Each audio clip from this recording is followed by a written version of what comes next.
Amados irmãos, que a graça e a paz no nosso Senhor e Salvador Jesus Cristo seja com todos em nome de Jesus.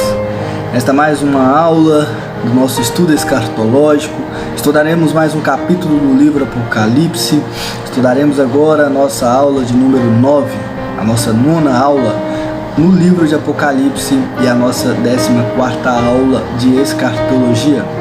Lembrando que as aulas no total até mesmo está maior do que as aulas no livro de Apocalipse, para os irmãos que participaram dos estudos presenciais em nossa congregação. A aula do Apocalipse são 14 aulas, mas a do livro em Apocalipse é a nona, porque tivemos 5 aulas anteriores antes de entrar no livro de Apocalipse. Estudamos Mateus 24, estudamos 1ª e 2ª Tessalonicenses, 2ª carta do apóstolo Pedro no capítulo 3, então nós tivemos 5 aulas anteriores. Estudamos também as parábolas que mostram a volta de Cristo, as parábolas escatológicas, as parábolas dos fins dos tempos. Por isso que tem 5 aulas a mais do que do livro de Apocalipse. Que os irmãos possam, em nome de Jesus, mais nesta aula, poder ser cada vez mais edificado na palavra de Deus e aprender mais uma porção da palavra de Deus, daqui que Deus tem para falar aos nossos corações, em nome do Senhor Jesus. Estudaremos nesta aula a partir do capítulo 10. No capítulo 10, a partir do versículo 1, que tem como tema o livrinho do céu. Um vídeo que não vai se estender muito, um assunto a qual a gente vai ver apenas em 11 versículos. O entendimento é mais tranquilo de ser explanado do que outros capítulos, mas que nós sejamos edificados em nome de Jesus.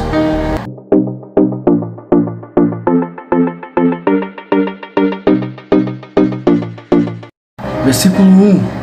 Então vi outro anjo forte que descia do céu, vestindo de uma nuvem, por cima de sua cabeça estava com um arco.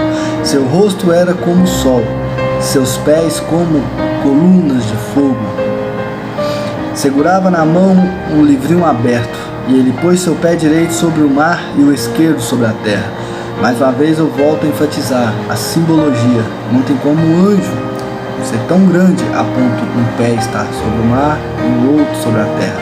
Nós vamos ver pelo que a Bíblia mostra acerca do anjo. Eles vinham até mesmo com aparência semelhante aos dos homens, conversar com os homens, tirar Ló e sua família da cidade antes de ser queimada. Então nós vamos ver que aqui é uma simbologia, que ele estava com um pé sobre a terra e um pé sobre o mar. E nós vamos ver que ele clamava em alta voz como um leão que ruge. Quando clamou, os 7 trovões fizeram soar suas vozes.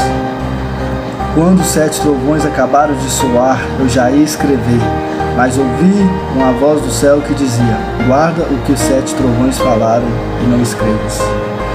Seria muita prepotência, arrogância da minha parte, querer dizer para os irmãos o que é aquilo que os 7 trovões falaram, o que aconteceu. A gente, mais uma vez, eu volto a enfatizar que há coisas na palavra de Deus que pertencem somente a Deus, a revelação. E aqui é uma dessas. Tanto é que fala claramente que João não foi permitido escrever as coisas que ouviram. Então a palavra de Deus vai dizer que quando João ouve soar os 7 trovões, que ele já ia escrever aquilo que ouviu. Mas uma voz do céu disse: guarda o que os 7 trovões falam e não escreva. Por algum motivo, João não foi permitido escrever. E nós vamos ver a partir do 5º versículo: o anjo que vinha em pé sobre o mar e a terra levantou a mão direita ao céu e jurou por aquele que vive pelos séculos dos séculos e que criou o céu, a terra, o mar e tudo o que neles existe, que não haveria mais demora, mas que nos últimos dias, da voz do 7º anjo, quando ele tivesse para tocar a trombeta, o mistério de Deus se cumpriria, segundo anunciado aos seus servos e aos profetas. O anjo adora, glorifica, exalta a Deus. E ele diz que não haveria mais demora para que aquilo a qual foi dito, que João não pôde escrever, acontecesse. E que isso aconteceria quando o 7º anjo tocasse a 7ª trombeta. Então é um mistério que quando o 7º anjo tocar a sua 7ª trombeta acontecerá. E que João não pôde escrever. E nós vamos ver que é algo que tinha sido anunciado aos seus servos e os profetas. O que será que foi anunciado aos servos e os profetas? A voz que eu havia ouvido do céu falou comigo novamente, dizendo: vai, pega o livro aberto, na mão do anjo que estava em pé sobre o mar e a terra.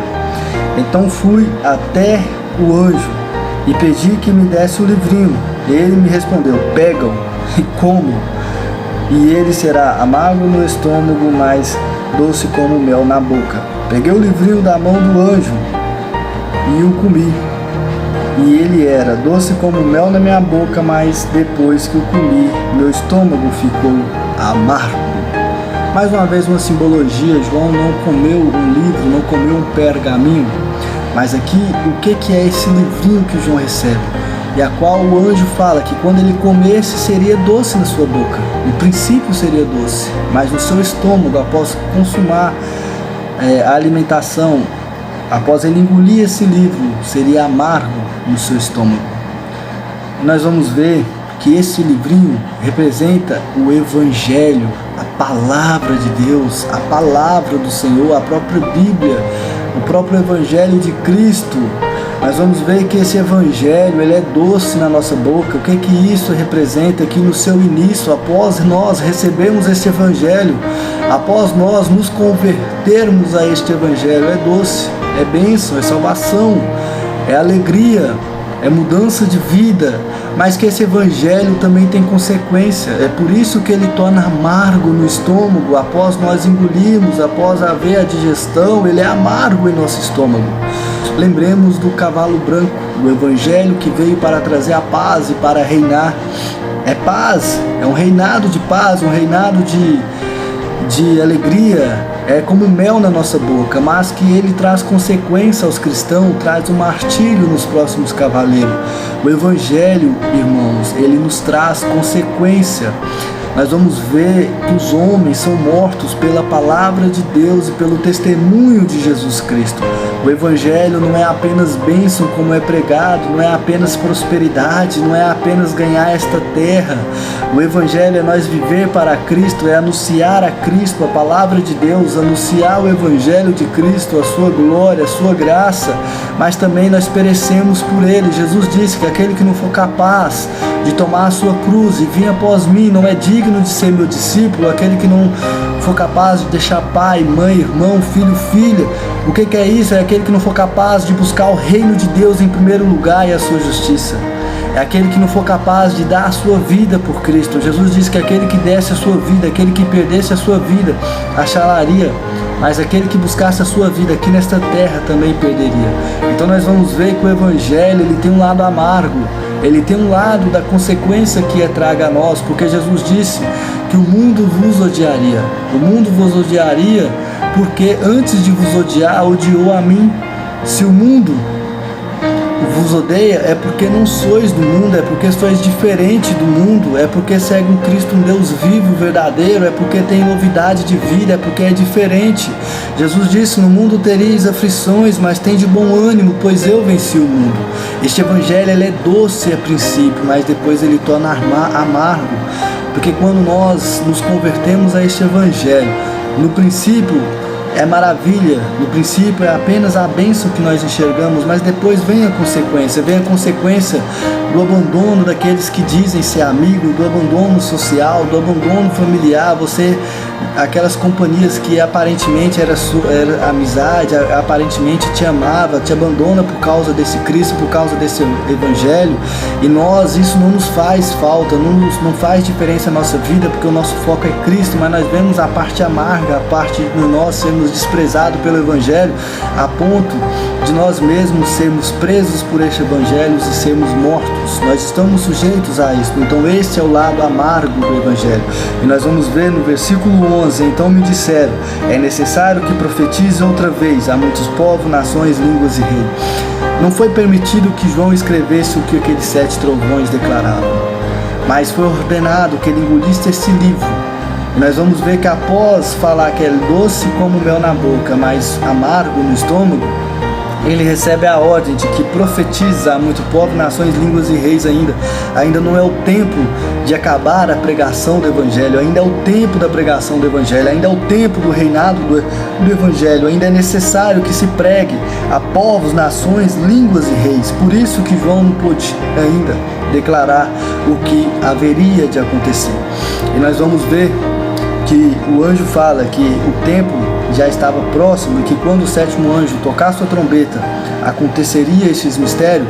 Nós vamos ver que quando o sétimo anjo tocar sua trombeta, no capítulo 11, a partir do versículo 15 ao 19, Cristo é exaltado, glorificado e recebe o reino eterno, o reino pelos séculos do século, e nós vamos ver que acontece a volta de Cristo, que chegou o tempo de Cristo dar recompensa aos seus servos, aos santos, aos profetas, e que também chegou o tempo de dar o castigo aos ímpios. Então nós vamos ver que acontece a volta de Cristo. Mas que antes que isto aconteça, antes que aconteça o momento da volta de Cristo, ainda é necessário pregar o Evangelho aos quatro cantos da terra. Esse livro é o Evangelho e nós temos uma missão, assim como João, de pregar o Evangelho a toda criatura. Que Deus em Cristo abençoe a todos em nome do Senhor Jesus.